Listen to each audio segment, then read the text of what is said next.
Lagos Traffic Radio 96.1 FM. Talk Time is the program. And this morning, like I did tell you, we're going to be focusing on the judiciary as guardians of democracy in Nigeria's governance landscape. The reason we're revisiting that subject matter is because there are lingering questions as to the role that the judiciary should be playing, especially now that we're heading towards 2027. Some have said the Nigerian judiciary has become too lukewarm in terms of interpreting its own role, while some others have said it has been captured by the executives. Some have said, well, they are just performing their statutory oversight. Well, let's find out from those that should know and those who are in that realm. Joining me on the phone line this morning, Libros Ochoma is a legal practitioner of note and a public affairs commentator. He's joining us on the phone line. Libros, it's nice to have you join us. Good morning. Yeah, good morning, Victor. All right, you're welcome to the program. Thank you very much for having me on the program this morning. Okay, then. So a lot of questions are being asked in today's world, especially as relates to the roles that the judiciary should be playing. Some have said the judiciary is playing a second fiddle to the executive. Others have said the judiciary has been captured. So how would you describe it? I know you are a legal practitioner and you definitely want to come to defense of that arm of government. Talk to me. Yeah, like everything in Nigeria, it depends on the perspective you look at it from. The executive appoints members of the judiciary. And so to that extent, you can say that there would definitely be compromise here and there. So, but that does not mean that all members of the judiciary have been captured, because there are some judges who would hold their own irrespective of whose house is good. So I cannot agree to that blanket statement, right, that the judiciary has been captured, because it's an entire arm of government. For you to say it has been captured, that would presuppose that everybody wants to become a member of the judiciary. All right. Then you don't have a mind of your own. Okay. But that said, I also think that there is need for us to, some of these legal jargons and legal words, there's need for us to find ways to simplify them and make it easier for the everyday person, because sometimes it is confusion as to use of words that really create this impression of capturing, because there are some simple terms, simple directives that one would feel should be given, and then you find out that in some cases maybe the judge would use the normal legal jargon, or some simple processes they will tell you, no, you have to make it a bit longer. Right. So all of these things, this unnecessary adherence to forms and procedures rather than the substance also has a way of creating impression in the mind of the everyday person that the arm has been captured. And I think once we are able to de-emphasize some of these things, it will reduce some of the body. Okay, so that's why for me, recently I decided that soon I'll be doing a public advocacy on understanding the law, okay, and how it works, so that people, including learning the Constitution, right, so that people will gradually understand, the fundamental objectives, the directives, and the thing, just like you're doing now. Right. Okay, so which is very, very good. But let's get back to the constitutional role of the judiciary in ensuring democratic governance. You did say earlier on that as the structure is right now, the executives, appoints, people that are in the essential cadre of the judiciary. And so to some levels, you might have one or two in terms of some of those members being subservient to the executive. But when you look at it in total, the real role is for the judiciary to do what in a democratic experience? What are they supposed to be doing? If you now again, I will go to it will take me back to those same legal jargons that I talk about. Ooh, okay. We seem to lose that connection there. But of course, Libra Sochoma is taking us to the classroom this morning so that we can better understand what the judiciary should be doing and how we can make them a bit, like some have said, make them a bit much upbeat in terms of rising to the occasion and taking up their constitutional role. Lots of commentators out there have the feeling that the judiciary... Hello? Okay, now you're back. Hello? Yes, go ahead. Yes, the network happened to us. Right. So like I said, this will take me back again to the legal jargons and the legal constitution. Right. If you look at the constitution, you would say that Section 4 of the Constitution donates legislative powers of the Federal Republic of Nigeria vested to the National Assembly. And if you look at Section 5 of the same Constitution, it vests executive power on the president and the governor. Right. And then if you now go to Section 6 of the Constitution, it says that the judicial power of the Federation shall be vested in the courts to which that section relates. And it spells out all of the courts to which that section relates. And so it shall, their duty primarily to the everyday person is to interpret the laws, right? The executive is to make the legislature is to make law. The executive is to execute laws so made, and the judiciary is to interpret those laws so made. And if there is any conflict, in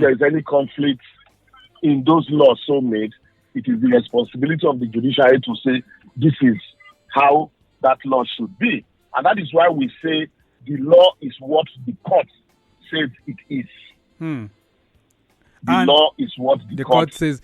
All right. It is. So from what you see, because the question now is the judiciary interpreting that law as it should be? People are saying they are supposed to be the guardian, the custodian of the law, and of course the custodian of democratic governance. So is the Nigerian judiciary doing that? First and foremost, that statement, the law is the last hope of the common man. For me, it's a bit overhyped. I would say that because first and foremost, law is expensive. The law is expensive. Why do you say that? Yes, it's expensive. Law is not, even the common man in some cases will find it difficult to even access the law in the absence of Office of Public Defenders and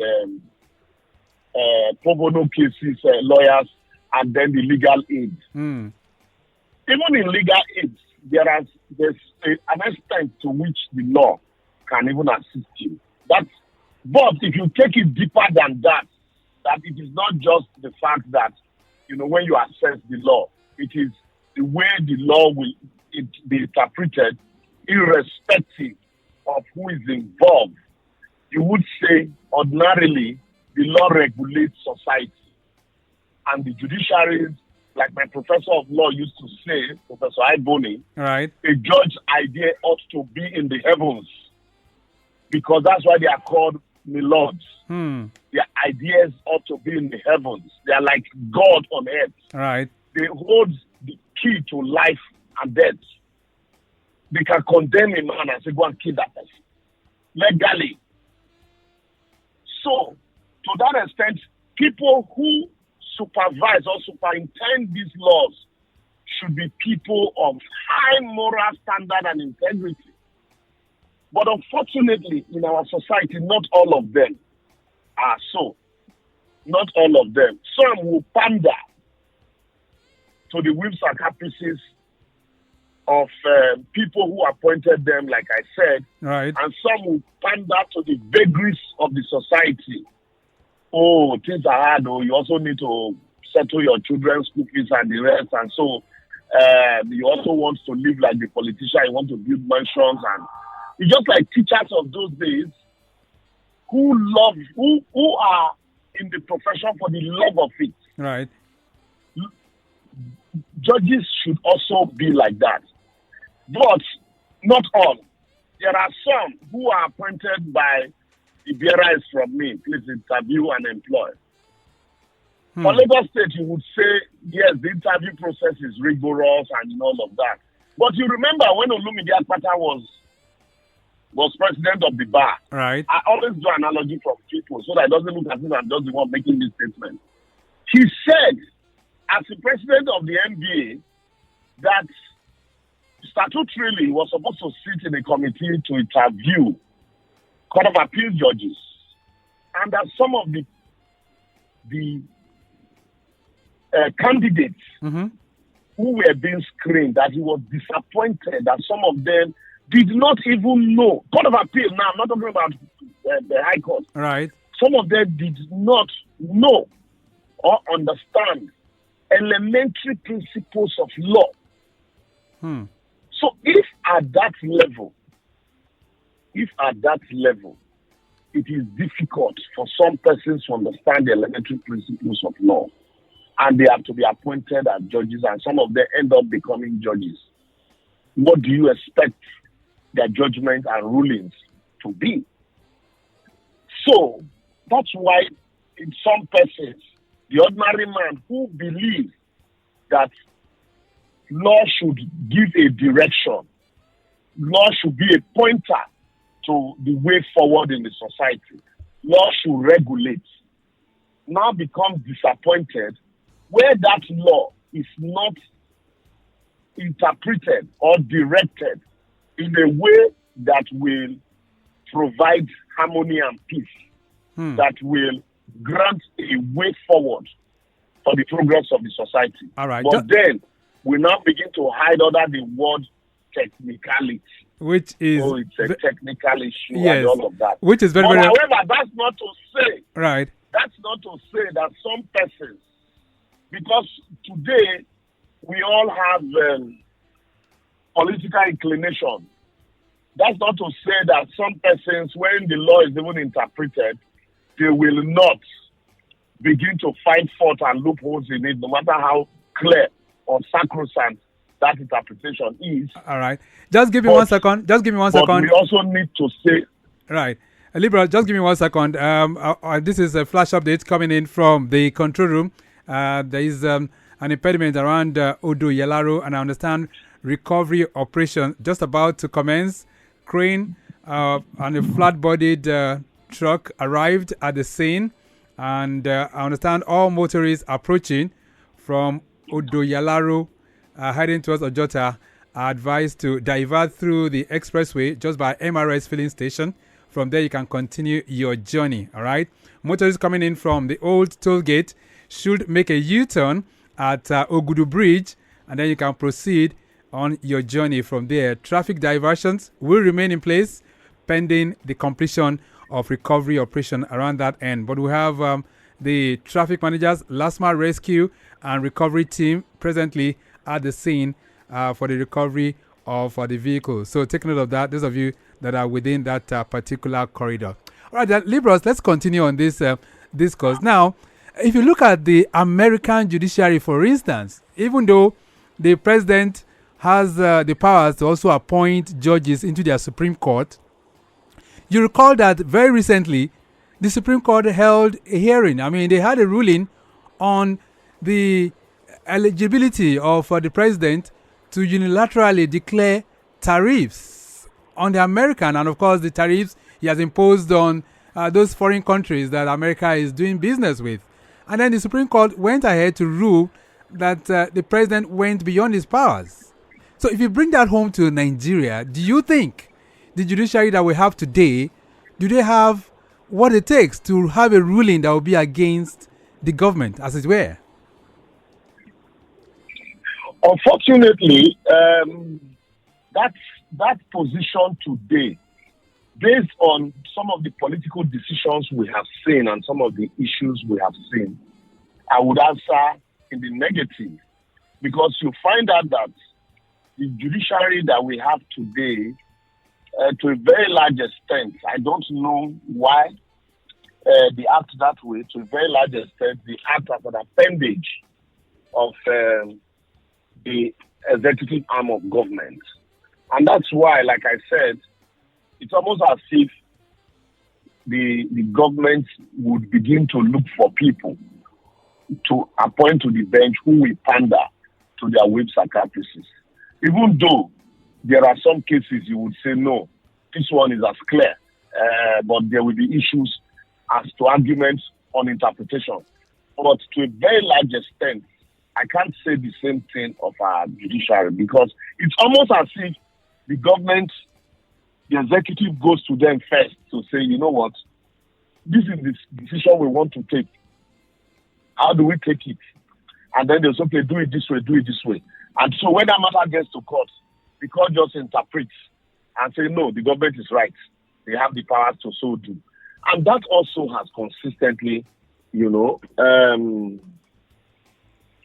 Right. That also consistently has reduced people's hope and faith in the judiciary, that they tell you this is not the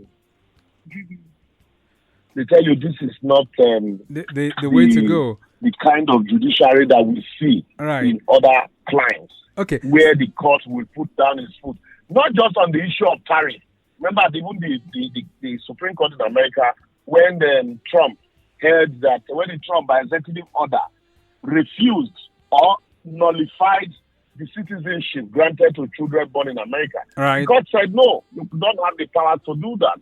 But here, once the executive takes a decision and the matter eventually gets to court, first and foremost, the snail speed approach to that matter is the problem. Okay, so just one question. Just hold on, Liberal. So if we have a situation like that, do we have anybody that can check the judiciary? Do we have any counter body that can say, look, what you have said or what you have done, the ruling you have given, or perhaps your behavior in terms of leaning towards the executive, we do not have? No. That is why you find out that the people now consistently begin to engage the judiciary. Ordinarily, judges should not be people that we talk about when judgments are given sacrosanct. And that's why I said it's like querying God. But to these days, we query them. Judgments are delivered, and you now begin to wonder if truly, what law is being interpreted. So against all of this, we, like Nigerians, since that is the highest court, for example, the Supreme Court, if it is the High Court, the Court of Appeal has power to question it.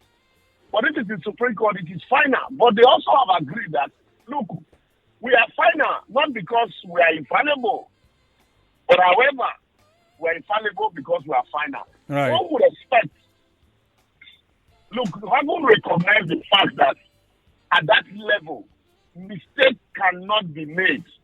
You don't toil with judgment that is coming out of, such noble institutions.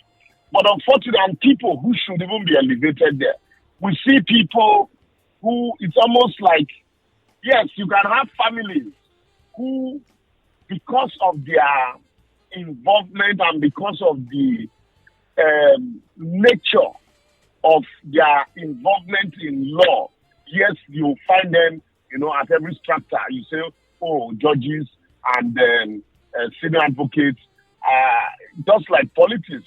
But there are some people also, ordinarily you say, oh, is it becoming sexually transmitted that once a father is a judge, right, the daughter must become a judge, the son must become a judge, and all of those things. It should be more about competence, about merit, not less of who you know. And once you do that, then we can begin to talk about, our judgment, standing the test of time. All right. Libras. Even judges. Even some judges. Yes. After retirement from the bench, turn around to criticize some of those judgments that are coming out from our courts. Which is quite unfortunate. But Libras, let's see, because we're having lots of reactions coming in for you. I don't know if you can make your reactions shorter than normal so that we can take as many as we can. 08099120777 and 09153877127.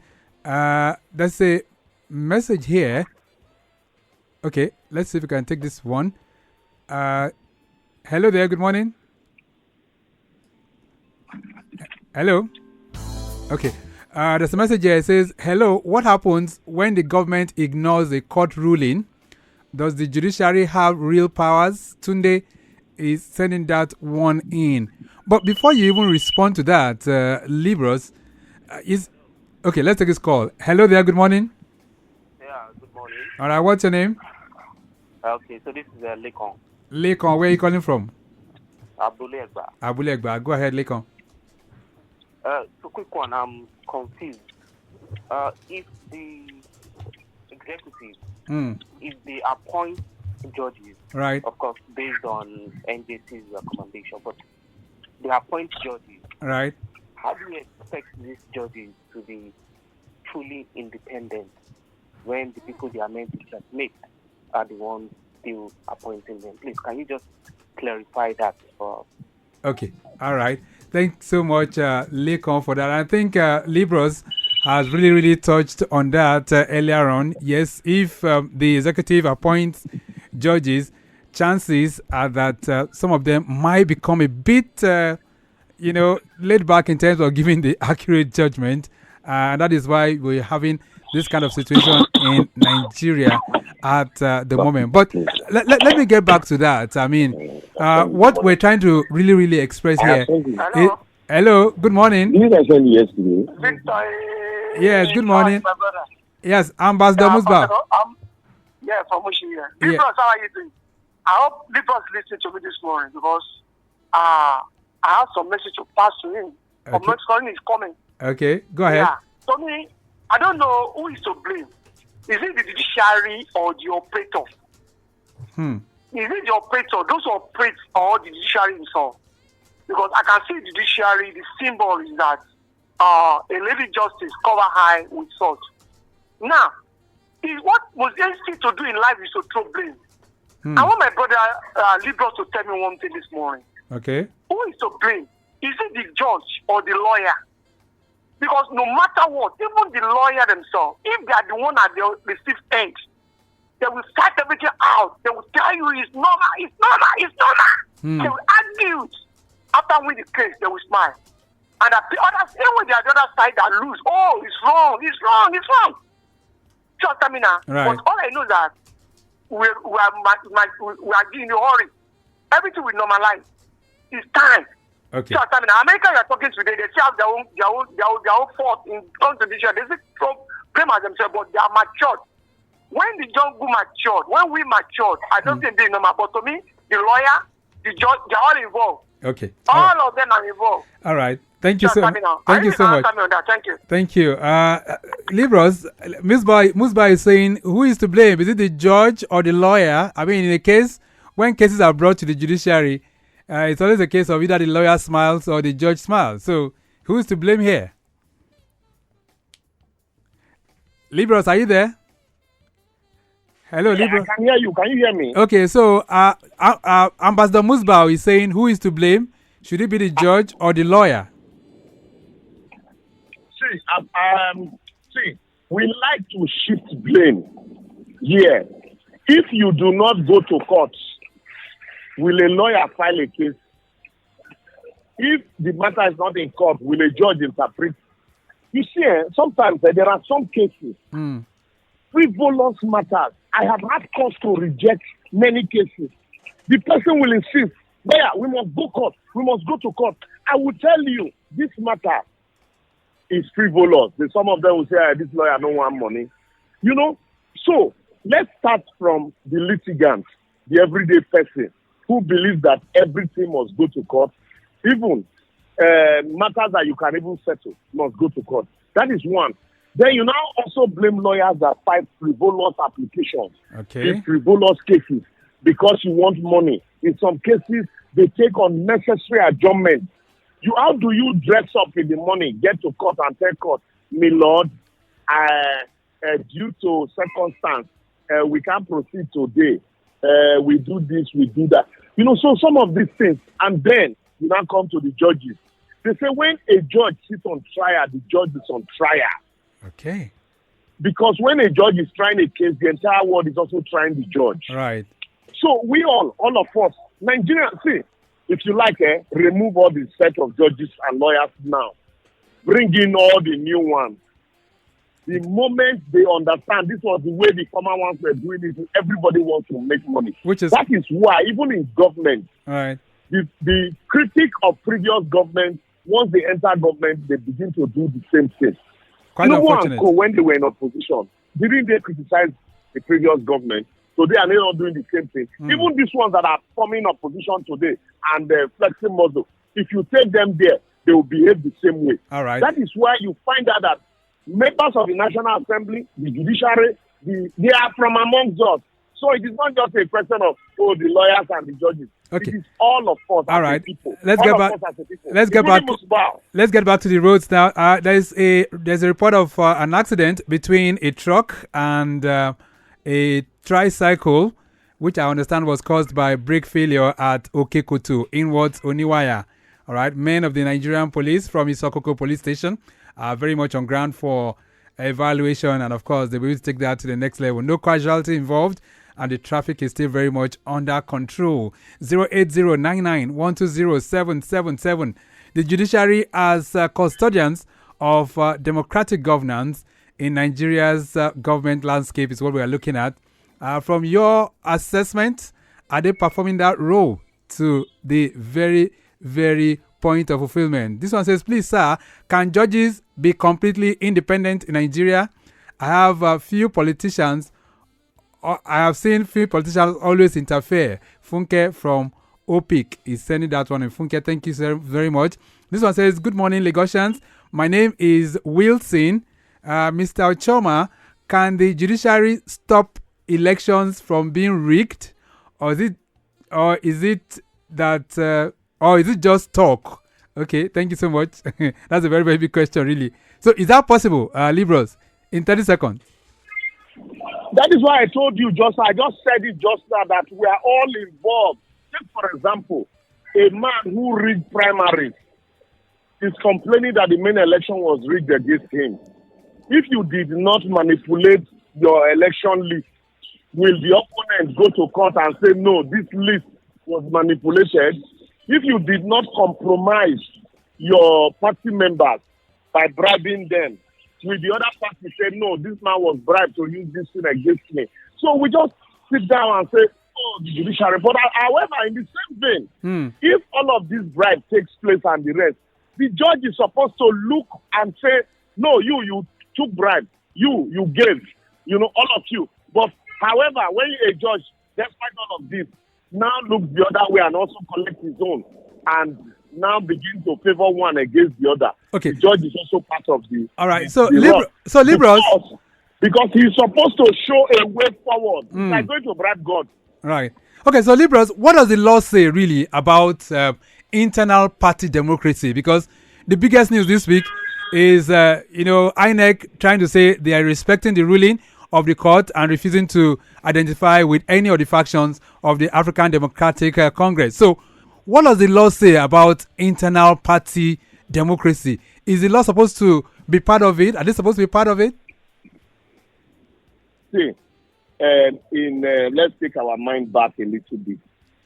Because most times when these things happen, in 2016, you remember when McAfee faction and the Modu Sharif faction in PDP, did INEC recognize any faction? INEC said they will not recognize any faction until resolve their internal crisis.